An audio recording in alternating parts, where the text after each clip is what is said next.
कड़ी मेहनत के बाद राजा विक्रमादित्य ने एक बार फिर बेताल को पकड़ लिया। वह उसे अपने कंधे पर लादकर शमशान की ओर ले चले।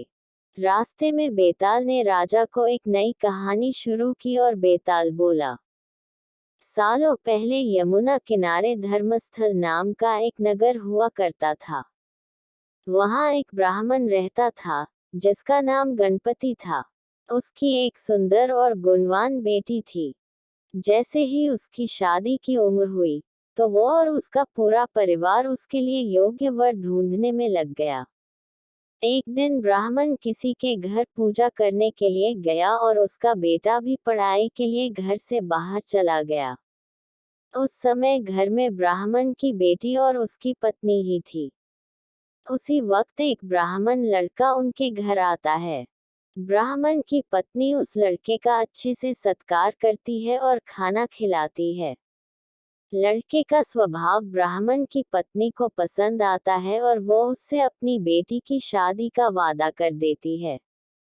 उधर ब्राह्मण गणपति जिनके घर पूजा करने गया था, वहां भी वो एक ब्राह्मण लड़के से मिलता है और उससे अपनी बेटी की शादी करवाने का वचन दे देता है। ब्राह्मण का बेटा जहां पढ़ने गया था, वो भी वहां एक लड़के से यही वादा कर देता है। कुछ देर बाद गणपति और उसका बेटा दोनों खुद से चुने हुए लड़के को लेकर घर पहुंचते हैं। दोनों घर में एक और ब्राह्मण लड़के को देखकर चौंक जाते हैं। अब सभी इस दुविधा में पड़ जाते हैं कि लड़की एक है और शादी का वादा तीनों ने अलग अलग लड़कों से कर दिया है। अब क्या होगा? लड़की का विवाह किससे करवाएंगे? अब इसी दुविधा के बीच पड़ोसी उनके घर खबर लेकर आता है कि उनकी बेटी को मोहल्ले में ही सांप ने काट लिया है। भागा भागा पूरा परिवार और तीनों ब्राह्मण लड़के लड़की के पास पहुंचते हैं, लेकिन तब तक लड़की की मौत हो जाती है।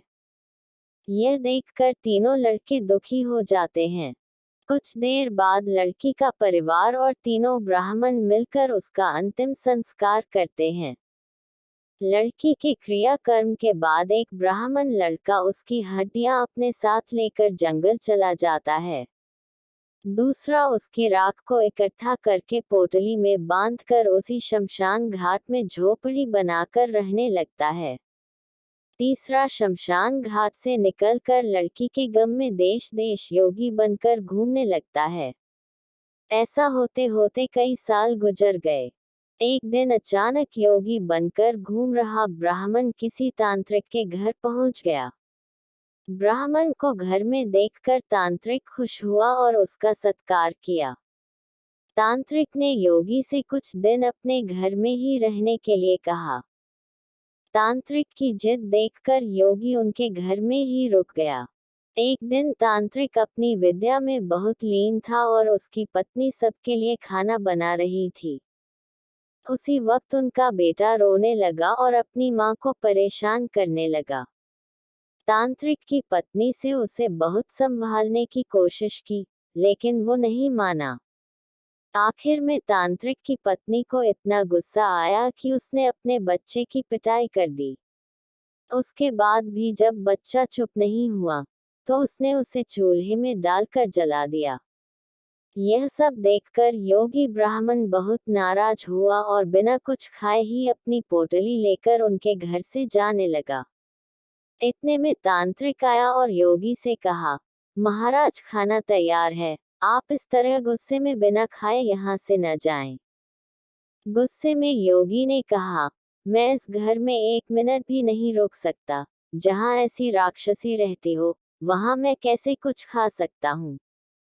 इतना सुनते ही तांत्रिक झट से चूल्हे के पास जाता है और एक किताब से एक मंत्र पढ़कर अपने बेटे को जिंदा कर देता है। यह सब देखकर योगी हैरान रह जाता है। उसने सोचा कि अगर यह किताब मेरे हाथ लग जाए, तो मैं अपनी पत्नी को भी जीवित कर सकता हूँ। योगी यह सोच ही रहा होता है कि उधर तांत्रिक बेटे को जीवित करने के बाद फिर से योगी से खाना खाने का आग्रह करता है। योगी खाना खाता है और वहीं रुक जाता है। अब योगी के दिमाग में बस यही चल रहा था कि बस वो किसी तरह से उस किताब को हासिल कर ले। सोचते सोचते रात हो जाती है। सब खाना खाकर सो जाते हैं। आधी रात को योगी उस मंत्र वाली किताब को लेकर तांत्रिक के घर से सीधे उस शमशान घाट पहुंचता है, जहां ब्राह्मण की लड़की का अंतिम संस्कार किया गया था। वो सबसे पहले झोपड़ी बनाकर उसी जगह रह रहे ब्राह्मण को बुलाता है और उसे सारी कहानी सुनाता है। इसके बाद दोनों मिलकर फकीर बने ब्राह्मण को ढूंढते हैं। फकीर ब्राह्मण के मिलते ही योगी ब्राह्मण दोनों से कहता है कि लड़की की हड्डी और राख लेकर आओ, मैं उसे जिंदा करूंगा। दोनों ऐसा ही करते हैं।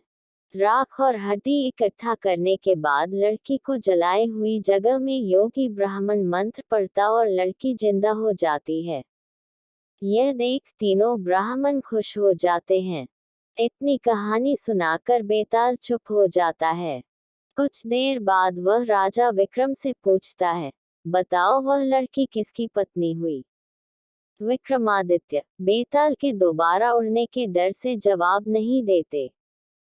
गुस्से में बेताल कहता है, देखो अगर तुम जवाब पता होते हुए भी नहीं दोगे, तो मैं तुम्हारी गर्दन में काट दूंगा, जल्दी से जवाब दो।